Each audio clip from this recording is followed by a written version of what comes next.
Hello viewers, তোমাদেরকে আমি কথা দিয়েছিলাম পরের ভিডিওটা আমি খুব তাড়াতাড়ি নিয়ে আসবো, তাই চলে এসেছি একটি নতুন ভিডিও নিয়ে। আবার তোমরা দেখেছিলে আগের দিন সকাল সকাল আমরা বেরিয়ে পড়েছিলাম ঝাড়গ্রাম যাওয়ার উদ্দেশ্যে। আমরা একটি তেল পাম্পে দাঁড়িয়েছিলাম, আর সকালবেলা যেহেতু চা না খেলে চলে না, তাই একটি ছোট্ট টি ব্রেক নেওয়ার জন্য আমরা এই রেস্টুরেন্টটিতে দাঁড়িয়েছিলাম। যারা আগের ভিডিওটি দেখোনি তারা ডেসক্রিপশন বক্সে ক্লিক করে আগের ভিডিওটি দেখে নিতে পারো। আমরা টিফিন খাওয়ার জন্য ঝাড়গ্রামে জঙ্গলের ধারে রাস্তাতে দাঁড়িয়ে পড়েছিলাম। কেমন হয়েছে? আর তোমরা তো দেখতেই পাচ্ছ কীরকম দাঁড়িয়ে দাঁড়িয়ে আমরা খাচ্ছি।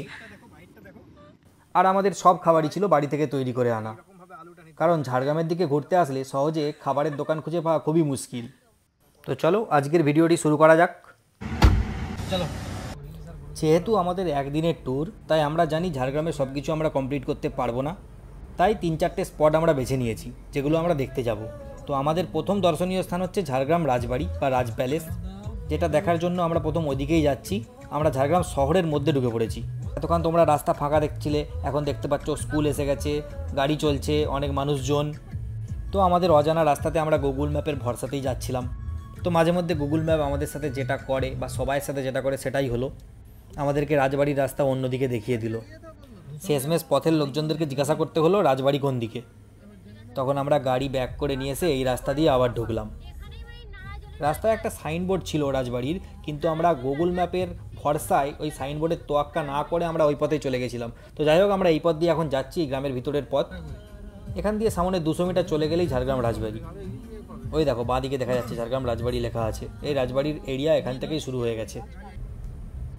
ওই দূরে দেখা যাচ্ছে সামনের দিকে রাজবাড়ির গেট, আর বাঁ দিকে কার পার্কিং। সকাল সকাল এসেছি, অনেক আনন্দ উৎসাহ। প্রথম স্পট আমরা রাজবাড়ি দেখব, এটাই সবাই মিলে ঠিক করে এলাম।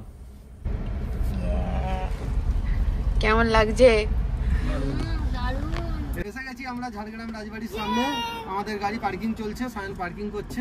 চলো আমরা ঘুরে আসি ঝাড়গ্রাম রাজবাড়ি। চলো। ঝাড়গ্রাম রাজবাড়ির এটা আমাদের পার্কিং, এই গেট। পার্কিংয়ে গাড়ি পার্ক করে দিয়ে এবার সামনের দিক চলে যাচ্ছি। ঝাড়গ্রাম রাজবাড়িতে ঢুকবো 10টা থেকে, এখানে রাজবাড়ি খোলে। ঝাড়গ্রামের রাজবাড়িটি মূলত ব্রিটিশ আমলে নির্মিত হয়। রাজপরিবার ব্রিটিশ সরকারের সঙ্গে ঘনিষ্ঠ সম্পর্ক রাখত। 19 শতক ও 20 শতকের শুরুতে রাজপরিবার ঝাড়গ্রাম অঞ্চলের উন্নয়নে গুরুত্বপূর্ণ ভূমিকা পালন করে। স্কুল, হাসপাতাল, রাস্তাঘাট প্রভৃতি তৈরি হয় তাদের উদ্যোগে। বর্তমানে রাজবাড়িটি আংশিকভাবে হোটেল ও পর্যটকদের থাকার জায়গা হিসেবে ব্যবহৃত হয়। প্রাসাদের একাংশে আজও রাজপরিবার বসবাস করে। এখানে এসে এটাই আমরা দেখতে পেলাম, ঝাড়গ্রাম রাজবাড়ি একটি ব্যক্তিগত সম্পত্তি, সার্বজনীন দর্শনীয় স্থান নয়। এখানে এসে আমরা জানতে পারলাম এখানে বুকিং না থাকলে ঢুকতে দেওয়া হয় না। বুকিং অর্থাৎ যারা এখানে থাকবে, এখানে যারা রুম বুকিং করবে তাদেরই জন্য এখানে ঢুকতে দেওয়ার ব্যবস্থা আছে। না হলে কেউ এখানে ঢুকে কোনো ছবি বা ঘুরে আসবে ওরকম কোনো নির্দেশ এখানে নেই। এখানে গার্ড আছে, গার্ড ঢুকতে দিচ্ছে না, একমাত্র বুকিং থাকলে তবেই তাদেরকে ঢুকতে দেবে। তো চলো দেরি না করে পরের দর্শনীয় স্থানের দিকে অগ্রসর হই। ওখানের ভিতরে পার্কিং করছি, তাও আমার 50 টাকা দিয়ে। চিন্তা করা যায়, পয়সা দিয়ে পার্কিং, টাকা দিয়ে। ট্যালেন্ট টুলা মাকড়সা। এই হচ্ছে পার্কিং, জঙ্গলমহল জুওলজিক্যাল পার্কের। এই আর একটা গাড়ি আছে এদিকে, জঙ্গলের ভিতরে পার্কিং। পার্কিংটা 200 মিটার হেঁটে আসতে হলো পার্কিং থেকে পার্কের গেট পর্যন্ত। যে জঙ্গলমহল জুওলজিক্যাল পার্কের গেটে আমরা চলে এসেছি। টিকিট কাটতে হবে। আই লাভ ঝাড়গ্রামের এখানটাতে আমরা ছবি তুলবো, একটা নয় 4-5টা।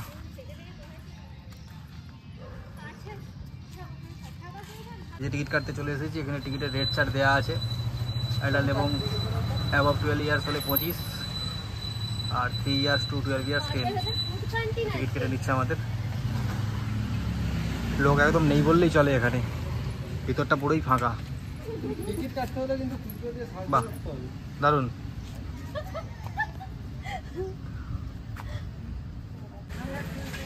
কম্পিউটার টিকিট দিয়ে দিয়েছে আমাদেরকে 25 টাকা করে 4 জনের।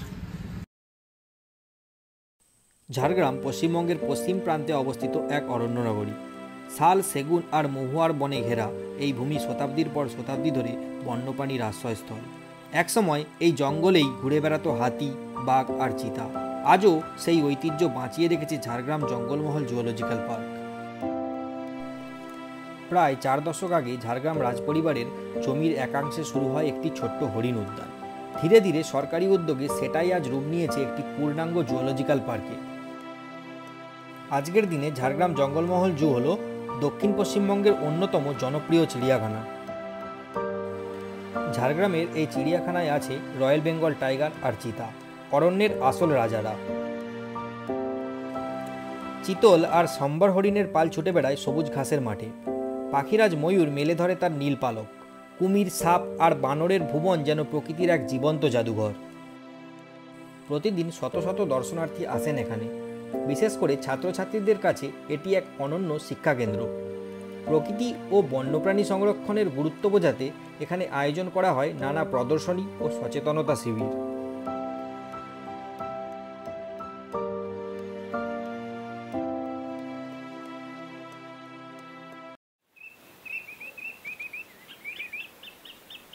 যেখানে শহরের কোলাহল শেষ, সেখানেই শুরু হয় অরণ্যের নীরব সুর। এখানে প্রতিটি গাছ, প্রতিটি পাখির ডাক যেন বলে প্রকৃতির বুকেই লুকিয়ে আছে জীবনের আসল রূপ। বাঘের চোখের দৃষ্টি, সিংহের গর্জন আর হরিণের লাফ, প্রতিটি মুহূর্ত আমাদের মনে করিয়ে দেয় মানুষ প্রকৃতির রাজা নয়, বরং এর অংশ মাত্র।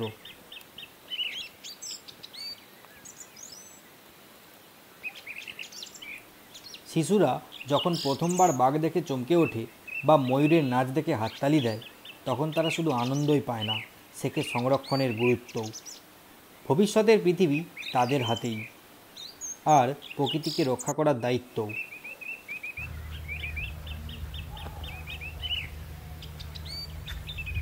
সাপ আছে, এসে গেছি। সাপ না, এটা গো সাপ, আর এটা হচ্ছে নেউল, মাঝখানে সাপ রাজা। কোন দিকে কোনটা আছে এখানে খুব ভালো করে দেয়া আছে। বাঁ দিকে আছে লেপার্ড, স্লথ বিয়ার, নীলগাই, ফ্লাইং বার্ড অ্যাভিয়ারি, এবং ডান দিকে আছে স্পটেড ডিয়ার, সাম্বার ডিয়ার, পেজেন্ট্রি এবং বার্কিং ডিয়ার। হরিণের ঠিক উল্টো দিকেই এখানে কফি শপ আছে। বৃষ্টি হবে হবে মনে হচ্ছে, কিন্তু আমাদের যা দুর্ভাগ্য নাও হতে পারে। জলটা নিয়ে এখন এই খড়ের চালের নিচে বসে যাই জল খেতে। তিন ভাই, এটা হচ্ছে বিড়াল, এটা আমাদের চিন্টু। এটা চিন্টু, আচ্ছা এটা হচ্ছে চিন্টুর বড় ভাই। Hello guys, guys unique dustbin, মাস্কে ব্যবহার করি ইউনিক ডাস্টবিনটা। দেখো ভালো করে দেখো, ময়ূরটা দিকে দাও, এখান থেকে বসে বসে ময়ূর দেখবো আমি। ভারতের জাতীয় পাখি হলো ময়ূর। প্রাচীনকাল থেকে এটি সৌন্দর্য, গরিমা আর সাংস্কৃতিক ঐতিহ্যের প্রতীক। ময়ূরের সবচেয়ে বড় বৈশিষ্ট্য হলো তার ঝলমলে রঙিন লেজ। বিশেষত বর্ষাকালে ময়ূর তার লেজ মেলে নৃত্য করে সঙ্গিনীকে আকৃষ্ট করার জন্য। এই নাচকে বলা হয় ময়ূরের নৃত্য, যা ভারতীয় শিল্প, সঙ্গীত ও সাহিত্যে বিশেষ স্থান দখল করে আছে। হিন্দু পুরাণে ময়ূরের উল্লেখ বহুবার পাওয়া যায়। আবার শ্রীকৃষ্ণের মুকুটে ময়ূরের পালক তার সৌন্দর্যকে আরও বাড়িয়ে দেয়। ময়ূর সাধারণত বনাঞ্চল, খোলা মাঠ আর গ্রামীণ এলাকায় দেখা যায়। তারা মূলত শস্য, বীজ, ফল ও ছোট ছোট পোকামাকড় খেয়ে বেঁচে থাকে। আজও গ্রাম বাংলায় ভোরবেলা ময়ূরের ডাক শোনা যায়, কিন্তু বনভূমি ধ্বংস আর মানুষের দখলদারির কারণে ময়ূরের সংখ্যা ধীরে ধীরে কমছে। তাই আমাদের উচিত এই অসাধারণ সৌন্দর্যময় পাখিটিকে রক্ষা করা। ময়ূর শুধু একটি পাখি নয়, এটি ভারতের প্রাকৃতিক ঐতিহ্যের প্রতীক। ওয়াও, সুন্দর। আমাদেরকে পাঠিয়ে দিও।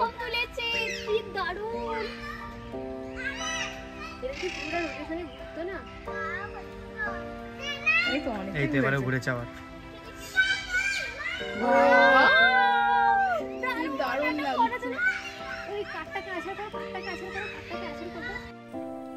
জঙ্গলমহল জু শুধু জু নয়, এখানে ছোট্ট শিশুদের আনন্দ করার জন্য জুয়ের সঙ্গে সঙ্গে পার্কও রয়েছে। শিশুদের কাছে 1-2 ঘন্টা কাটানো কোনো ব্যাপারই না। এই যে ছোট বাচ্চাদের মতো আমরাও দুলছি এসে পার্কে। বাচ্চারা কেউ নেই এখানে, কি করব? আমরাই বসছি, আমরা এখন বাচ্চা হয়ে যাচ্ছি। আমাদের মনটা তো বাচ্চা। বাচ্চা কা দিল সচ্চা হতা है, বাচ্চা কা হতা है, हमारा नहीं। বন্ধুরা, এখন যে হরিণটিকে তোমরা ভিডিওতে দেখতে পাচ্ছ সেটা হলো সম্বর হরিণ। ভারতের অরণ্যের অন্যতম বিশাল হরিণ প্রজাতি এটা। এরা সাধারণত সন্ধ্যার পর খাবারের সন্ধানে বের হয়। ঘাস, পাতা আর ফল এদের প্রধান খাদ্য। জলাভূমি ও নদীর ধারে থাকতে এরা স্বাচ্ছন্দ্য বোধ করে, এমনকি বিপদে পড়লে জলে ডুব দিয়েও লুকিয়ে যায়। প্রকৃতির খাদ্যচক্রে সম্বর হরিণ বাঘ ও চিতার প্রধান শিকার, তাই এদের উপস্থিতি বনজ পরিবেশ রক্ষায় অপরিহার্য। সম্বর হরিণের পর ওই দূরে দেখা যাচ্ছে নীলগাই। নীলগাই ভারতের সবচেয়ে বড় হরিণ জাতীয় প্রাণী। পুরুষদের গায়ে নীলচে ধূসর আর ছোট শিং থাকে, আর মাদিরা হয় বাদামি। এরা মূলত খোলা মাঠ ও তৃণভূমিতে ঘাস আর পাতা খেয়ে বাঁচে। কখনো কখনো ফসল খেয়ে কৃষকের ক্ষতি করলেও নীলগাই ভারতের বন্যপ্রাণ বৈচিত্র্যের এক গুরুত্বপূর্ণ প্রতীক। এবার দেখব কচ্ছপ বা কাচিম। এরা পৃথিবীর প্রাচীনতম প্রাণীদের মধ্যে একটি। এদের শক্ত খোলস কেবল সুরক্ষা দেয় না, বরং এদের জীবনের ইতিহাসের সাক্ষীও বহন করে। বিপদে পড়লে কচ্ছপ মাথা, পা ও লেজ গুটিয়ে খোলের ভেতর লুকিয়ে যায়, যা শিকারের হাত থেকে বাঁচতে সাহায্য করে। কচ্ছপ বিভিন্ন পরিবেশে বসবাস করে, নদী, হ্রদ, জলাশয়, এমনকি সমুদ্রেও। এরা জলের নিচে দীর্ঘ সময় থাকতে পারে এবং খাদ্যের জন্য জলের তলদেশের শৈবাল, ছোট মাছ, জলজ উদ্ভিদ খায়। কিছু প্রজাতি মূলত স্থলচর, যেখানে ঘাস ও ফল তাদের প্রধান খাদ্য। কচ্ছপ ধীর কিন্তু স্থির গতিতে জীবন কাটায়। দীর্ঘায়ুর জন্য এরা বিখ্যাত। কিছু প্রজাতি 100 বছরেরও বেশি বাঁচতে পারে। প্রকৃতির খাদ্যচক্রে কচ্ছপের ভূমিকা অত্যন্ত গুরুত্বপূর্ণ। এরা জলজ পরিবেশকে পরিষ্কার রাখে এবং প্রজাতি সংরক্ষণে গুরুত্বপূর্ণ অবদান রাখে। প্রকৃতির শান্তিপূর্ণ এই প্রাণী শুধু আমাদের শিক্ষার বিষয় নয়, বরং পৃথিবীর জীববৈচিত্র্যের অমূল্য অংশ।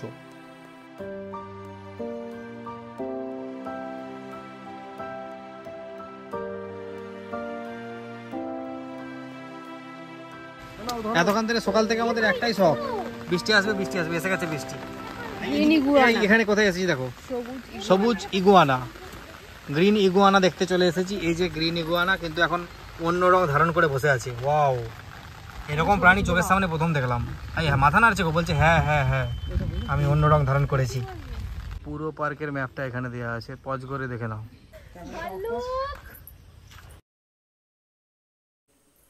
ভাল্লুক শক্তিশালী ও রহস্যময় বনজ প্রাণী। বড় শরীর, মজবুত লোম আর ধারালো নখ এদের প্রধান বৈশিষ্ট্য। এরা ফল, ঘাস, মাছ ও ছোট প্রাণী খেয়ে বাঁচে। শীতকালে গুহায় গোপনে হাইবারনেশনে যায়।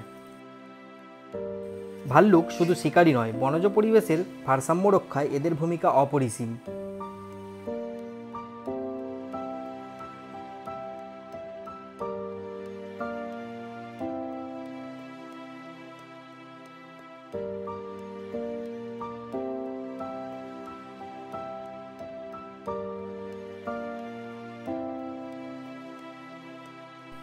চিতা।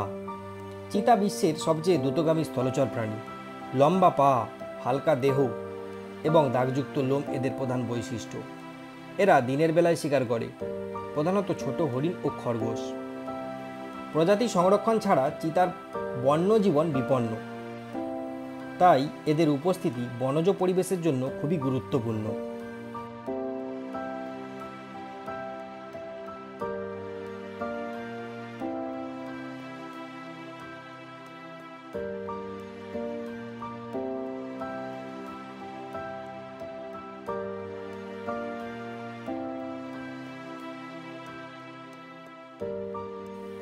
বন্ধুরা, এটা হলো এমু পাখি। এমু হলো অস্ট্রেলিয়ার জাতীয় পাখি এবং বিশ্বের দ্বিতীয় বৃহত্তম পাখি। উড়তে না পারলেও শক্তিশালী পায়ে ঘন্টায় 50 কিলোমিটার দৌড়াতে পারে। ঘাস, ফল, বীজ আর পোকা এদের প্রধান খাদ্য। পুরুষ এমুই ডিমে তা দিয়ে ছানা ফোটায়। অস্ট্রেলিয়ার প্রকৃতিতে এমু ধৈর্য ও স্বাধীনতার প্রতীক।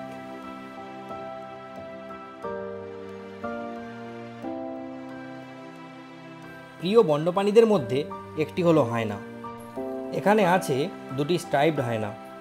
এশিয়া ও আফ্রিকার শুষ্ক ঝোপঝাড় আর মরুভূমি অঞ্চলের এক রহস্যময় নিশাচর প্রাণী। শরীরে কালো ডোরা দাগ আর ঝাঁকড়া লোম এদের সহজে চিনিয়ে দেয়। এরা মূলত মৃত প্রাণীর মাংস খেয়ে বাঁচে, তাই প্রকৃতির পরিচ্ছন্নতা কর্মী বলা হয়। তবে প্রয়োজনে ফল, কীটপতঙ্গ, এমনকি ছোট প্রাণীও খায়। স্ট্রাইপড হায়না সাধারণত একাকী থাকে এবং রাতে খাবারের সন্ধানে বের হয়। এদের হাঁক ডাক গভীর রাতে অরণ্যকে আরও ভয়ঙ্কর করে তোলে।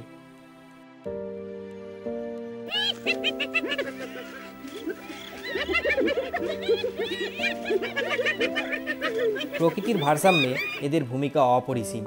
মৃতদেহ পরিষ্কার করে বনজ পরিবেশকে এরা স্বাস্থ্যকর রাখে। এত বড় জুওলজিক্যাল পার্ক, এত বড় জু, হেঁটে হেঁটে শেষ হচ্ছে না। বারবার রেস্ট নিচ্ছি। এখানে একটু বসি 5-10 মিনিট, প্রাকৃতিক পরিবেশটা একটু ভালো করে উপভোগ করি, তারপরে আবার আমরা ওদিকে হাঁটবো, দেখবো কোন দিক দিয়ে বেরোনো যায়। এখানে এখন বসে হাওয়াটা খুব সুন্দর দিচ্ছে, একটু বসে থাকি এখানটায়। এছাড়াও এই জুতে রয়েছে নীল হলুদ ম্যাকাও, শকুন ও আরও অন্যান্য অনেক রকমের পাখি। এছাড়া আছে এখানে সাপ, গোসাপ, কুমির ইত্যাদি।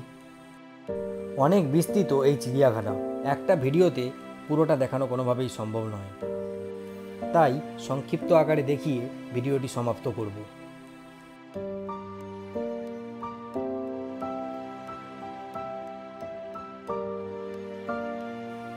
ভিডিওর শেষক্ষণে এসে এটাই বলবো, ঝাড়গ্রাম জঙ্গলমহল জু শুধু একটি চিড়িয়াখানাই নয়, প্রকৃতি ও জীববৈচিত্র্যের মিলন ক্ষেত্র। এখানে বন্যপ্রাণীরা তাদের নিজস্ব পরিবেশের কাছাকাছি থেকে মানুষকে শিক্ষা দেয়, ভালোবাসা জাগায়। পরিবার, শিশু ও গবেষক সবার কাছেই এই স্থান একটি অভিজ্ঞতার কেন্দ্র। প্রকৃতি সংরক্ষণ ও প্রাণী সুরক্ষায় গুরুত্ব আমাদের চোখে আঙুল দিয়ে দেখিয়ে দেয় এই উদ্যান। আজকের দিনে আমরা যখন প্রকৃতির সাথে দূরত্ব বাড়িয়ে চলেছি, তখন ঝাড়গ্রাম জঙ্গলমহল জু আমাদের মনে করিয়ে দেয় মানুষ ও প্রাণীর সহাবস্থানই টেকসই ভবিষ্যতের আসল চাবিকাঠি। তাই ঝাড়গ্রাম জঙ্গলমহল জু শুধু দর্শনের জায়গা নয়, এটা আমাদের কাছে এক অমূল্য শিক্ষা। প্রকৃতিকে রক্ষা করা মানেই নিজেদের ভবিষ্যৎকে রক্ষা করা।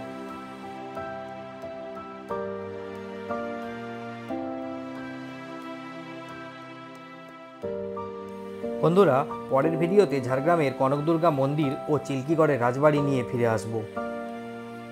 চলো, সবার সাথে পরের ভিডিওতেই দেখা হচ্ছে।